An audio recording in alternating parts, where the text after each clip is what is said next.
It was a nice summer day. My 5-year-old son James was playing outside in the backyard of our suburban home.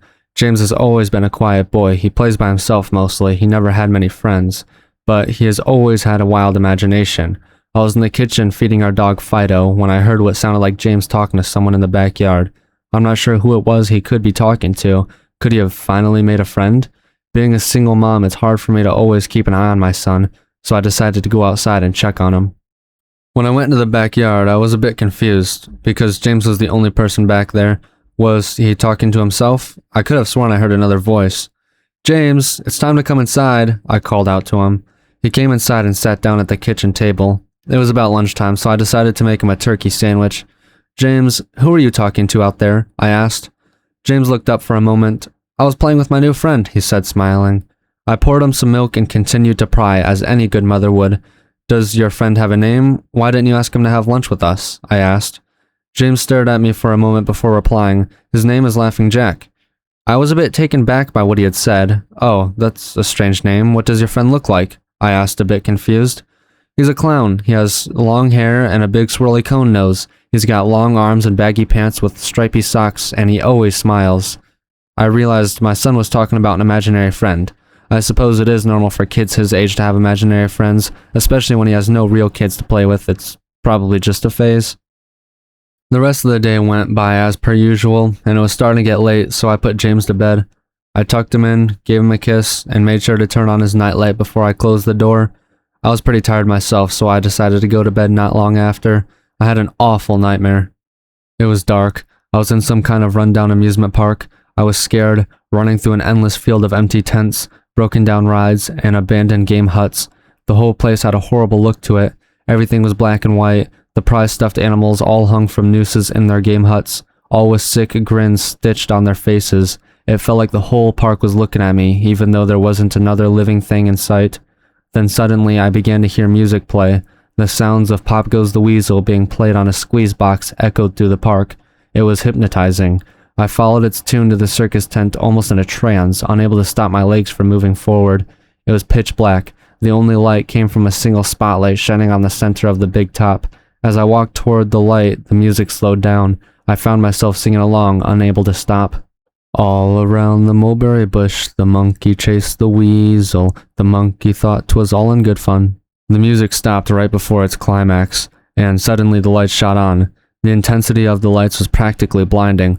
All I could see was a small dark silhouette shuffle towards me. Then another one appeared, and another, and another. There were dozens of them, all coming toward me. I couldn't move. My legs were frozen. All I could do was watch as the haunting figures drew nearer. As they got closer, I could see. They were children. As I looked at each one, I noticed they were all horribly disfigured and mutilated. Some had cuts all over their body, others were severely burnt, and others were missing limbs, even eyes.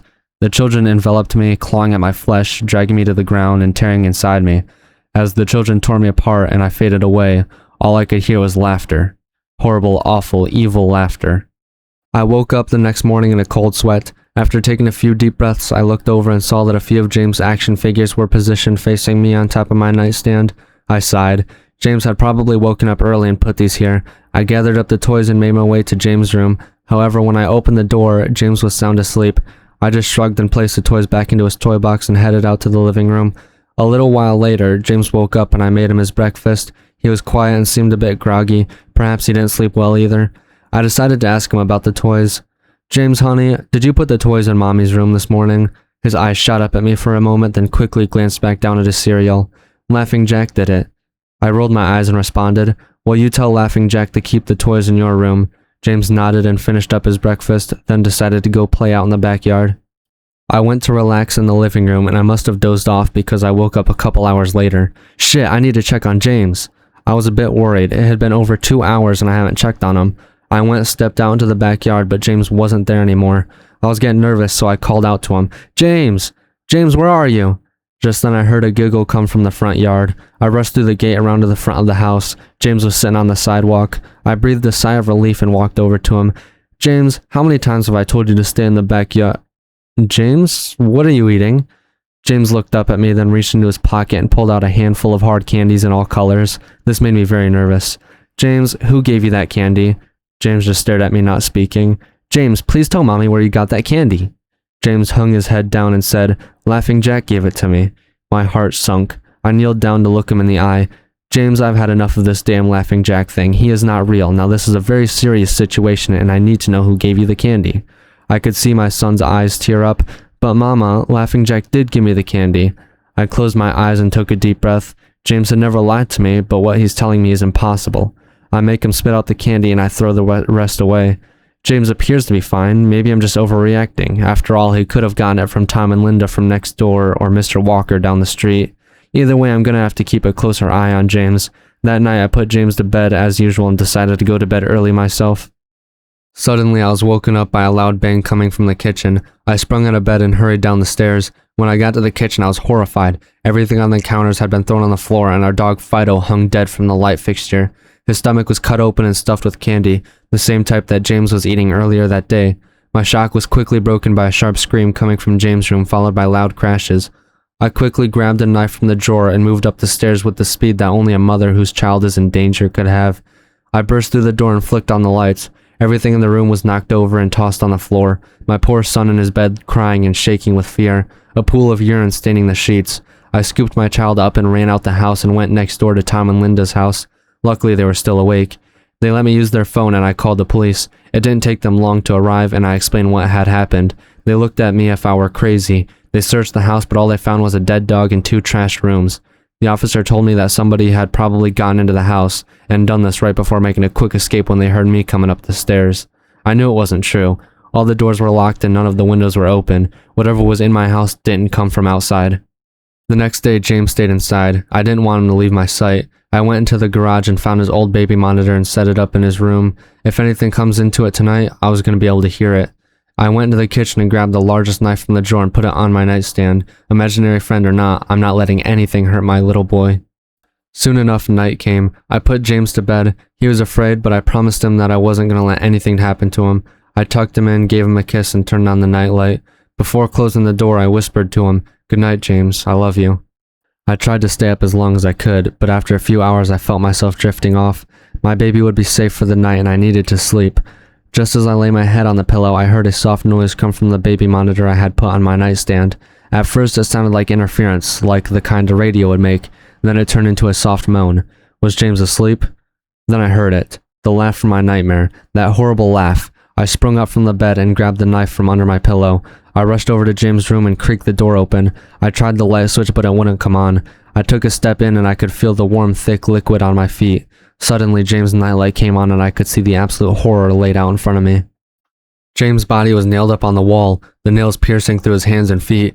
His chest was cut wide open and his organs hung down to the floor. His eyes and tongue had been removed along with most of his teeth. I was disgusted. I could hardly believe this was my baby boy. Then I heard it again, the soft, desperate moan. James was still alive. My baby, my poor baby, in so much pain, barely clinging to life. I ran across the room and vomited on the floor, but my sickness was interrupted by a horrible crackle coming from behind me. I spun around while still wiping bile from my mouth. Then out the shadows emerged the fiend responsible for all this horror, Laughing Jack. His ghost white skin and matted black hair hung down to his shoulders. He had piercing white eyes surrounded by dark black rings. His twisted smile revealed a row of sharp, jagged teeth, and his skin didn't look like skin at all. It almost looked like rubber or plastic. He wore a patchy black and white clown outfit with striped sleeves and socks. His body itself was grotesque, his long arms hanging down past his waist, and the way he was poised made him look almost boneless, like a rag doll. He let out a sickening laugh as if to let me know he was pleased with my reaction to his work. He then turned around slowly in front of James and began to laugh even more at the horrific sight he has laid out. That was enough to shake me from my terror. I snapped, "Get away from him, you bastard!" I rushed at the monster, raising the knife above my head and stabbed down at him. But as soon as the knife touched him, he disappeared into a cloud of black smoke. The knife passed right through and pierced James' still beating heart, splashing the warm blood on my face. No, what have I done? My baby, I killed my baby. I immediately fell to my knees and I could hear sirens in the distance growing louder. My boy, my sweet baby boy, I promised Mommy would protect you, but I failed. I'm sorry, James, I'm so sorry. Police soon arrived to find me in front of my son, still wielding the knife covered in my baby's blood. The trial was short. Insanity. I was placed in the Furopolis house for the criminally insane, where I have been for the past 2 months. It's not so bad here. The only reason I'm awake now is because someone is playing Pop Goes the Weasel outside my window. I'll talk to the orderlies about it in the morning.